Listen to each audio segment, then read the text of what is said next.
Sir ಈಗ ಸರ್ಕಾರದಲ್ಲಿ ಅಧಿಕಾರದಲ್ಲಿದ್ದು ಪ್ರಭಾವಿ ಸಚಿವರುಗಳೆಲ್ಲ ಇದ್ರೂ ಕೂಡ ನಿಮ್ಮಲ್ಲಿ ಈ ತರ ಆಗ್ತಿದೆ ಅಂತಂದ್ರೆ ಸೊ ಪ್ರಭಾವಿಗಳೇ ಇದರಿಂದ ಪ್ರಭಾವಿ ಆಯ್ತಪ್ಪ. ಈಗ ರಮೇಶ್ ಜಾರಕಿಹೊಳಿ ಮಂತ್ರಿ ಇದ್ನಪ್ಪ, ಅವನಿಗೆ ಪ್ರಭಾವ ಇರ್ಲಿಲ್ವಾ?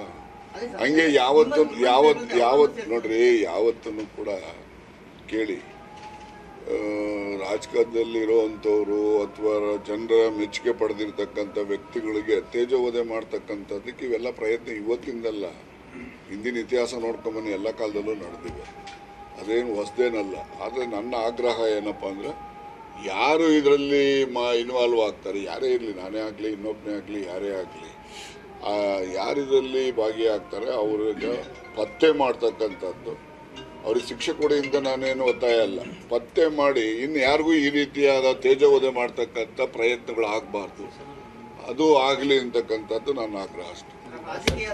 ಆಯ್ತು ಬಿಡಪ್ಪ, ಅಷ್ಟಿದೆ ಸಾಕು ಬಿಡ್ರೆ, ಇನ್ನೆಷ್ಟು ಕೇಳ್ತೀರಿ? ಇದಕ್ಕೆ ರಾಜಕೀಯ ಬೆರೆಸೋದಿಲ್ಲ. ಒಂದೂವರೆ ತಿಂಗಳಿಂದ ಈ ತರ ಮಾಡ್ತಾ ಇದ್ರು ಅಂತ ಹೇಳಿ ನಿಮ್ಗೆ ಗೊತ್ತಾಯ್ತು ಸರ್? ನಿಮ್ಗೆ ಎಲ್ಲಿ ಅರಿವಾಯ್ತು ನಾನು ಟ್ರಾಪ್ ಆಗ್ತಾ ಇದ್ದೀನಿ ಅಥವಾ ನನ್ಗೆ ಈ ತರ ಪ್ರಯತ್ನ ಮಾಡ್ತಾ ಇದ್ದಾರೆ ಅಂತ ನಿಮ್ಗೆ ಎಲ್ಲಿ ಅದು ಹೇಗೆ ಗೊತ್ತಾಯ್ತು? ಈಗ ಅವೆಲ್ಲ ಗೊತ್ತಾಯ್ತು ಅಂದ್ರೆ ಕತೆ ಹೇಳ್ಬೇಕು. ಈಗ ಯಾಕೆ ಕತೆಗಳು? ಆಮೇಲೆ ಆಯ್ತು ಆಯ್ತು ಆಯ್ತು ಎಲ್ಲ ಹೇಳ್ತೀನಿ. ಆಮೇಲೆ ಈಗಾಗಲೇ ಅಸೆಂಬ್ಲಿಲಿ ಹೇಳಿದ್ದೀನಲ್ಲ, ಕೇಳಿಲ್ವಾ? ಅಷ್ಟೇ ಕತೆ. ರಾಜಕೀಯ ತಂತ್ರಗಾರಿಕೆಯಲ್ಲಿ ಹನಿ ಟ್ರಾಪ್ ಒಂದು ಭಾಗ ಅನ್ನೋ ತರ ಆಗ್ಬಿಡ್ತಾರೆ ಸರ್. ಈ ವಿಷಕನ್ಯರ ಕತೆ ಕೇಳಿದ್ಯೋ? ವಿಷಕನ್ಯರು ಎಲ್ಲಿಂದ ಹುಟ್ಟಿದ್ರು ಅವರು? ಮಾನವ ಜನ್ಮ ಬರ್ತಿದ್ದಂಗೆ ಭೂಮಿ ಮೇಲೆ ವಿಷಕನ್ಯರ ಜೊತೆ ಬೆಳ್ಕೊಂಡ್ಬಂದಿದ್ದಾರೆ. ಏನಕ್ಕೆ ಬಳಸಿದ್ರು ಅವ್ರನ್ನೆಲ್ಲ? ಯಾವ್ಯಾವ ಕಾಲದಲ್ಲಿ ಯಾವ್ಯಾವ ಥರಕ್ಕೆ ಬಳಸಿದ್ದಾರೆ? ಹಂಗೆ ಈ ರೀತಿಯ ಅಧಿಕಾರದ ಆಸೆಗೆ ಅಥವಾ ಇನ್ನೊಬ್ಬನ ಯಾವನೋ ಒಬ್ಬನ್ನ ಮುಗಿಸ್ಲಿಕ್ಕೆ ಇವೆಲ್ಲ ಇರೋದು ಎಲ್ಲ ಇತಿಹಾಸದಲ್ಲೇ ಬಂದ್ಬಿಟ್ಟಿದೆ, ಅದೇನು ಹೊಸದಾಗಿ ಬಂದಿಲ್ಲ ಇದು. ಅವಾಗೆಲ್ಲ ವಿಷಕನ್ಯರು ಇರ್ತಾ ಇದ್ರು, ಈಗಲೂ ಅದೇ ರೀತಿ ನಡೆಸ್ತಿರ್ತಾರೆ, ನಡೆಸಬಹುದು.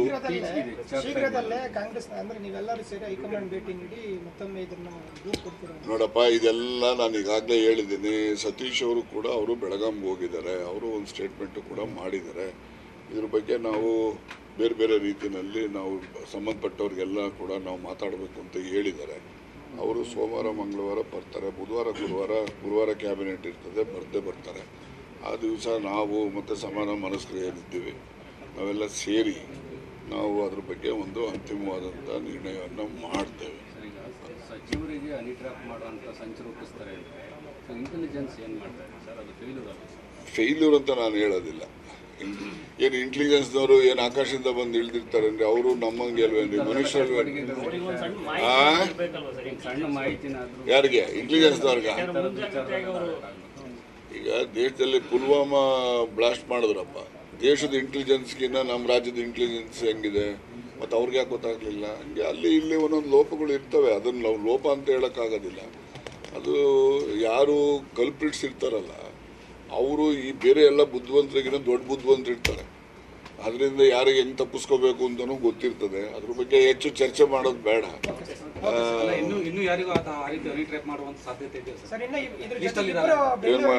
ಏನು ಪೇಪರಲ್ಲಿ ಅಥವಾ ಮೀಡಿಯಾದಲ್ಲಿ ನೋಟಿಫೈ ಮಾಡ್ತಾರಾ ನಾವು ಇಂತಿಂತವ್ರಿಗೆ ಮಾಡ್ತೀವಿ ಅಂತ ಹೇಳಿ? ಬೆಂಗಳೂರು ಸಚಿವರು ಇದ್ದಾರೆ ಅಂತ ಇದೆ ಸರ್, ಅದು ಯಾರು ಏನು ಅಂತ ಏನು ನಂಬರು? ಈಗ ಹಾಸನಲ್ಲಿ ಎಷ್ಟು ಲಕ್ಷ ಪೆನ್ ಡ್ರೈವ್ಗಳು ಹಂಚಿದ್ರು ಅಲ್ಲಿ? ಯಾವಾಗನೋ ಈಗ ಕುಮಾರಸ್ವಾಮಿ ಪೆನ್ ಡ್ರೈವ್ ತೋರಿಸ್ಲಿಲ್ವೇನ್ರಿ? ಇದು ಅದರಲ್ಲೇ ಇರ್ಬೋದು, ಇಲ್ಲದೆ ಇರ್ಬೋದು. ಹಂಗೆ ಈ ಪೆನ್ ಡ್ರೈವ್ಗಳದ್ದು ಅವಾಂತರ ಇದೆಯಲ್ಲ, ಇದನ್ನು ಒಳ್ಳೇದಕ್ಕೂ ಉಪಯೋಗಿಸೋದಿದ್ದಾವೆ, ಕೆಟ್ಟದಕ್ಕೂ ಉಪಯೋಗಿಸೋದಿದ್ದಾವೆ. ಆದರೆ ನಾವು ಹೇಳೋದು ಕೆಟ್ಟದಕ್ಕೆ ಉಪಯೋಗ ಯಾರು ಮಾಡಬಾರ್ದು ಅನ್ನೋದು ಅಷ್ಟೇ.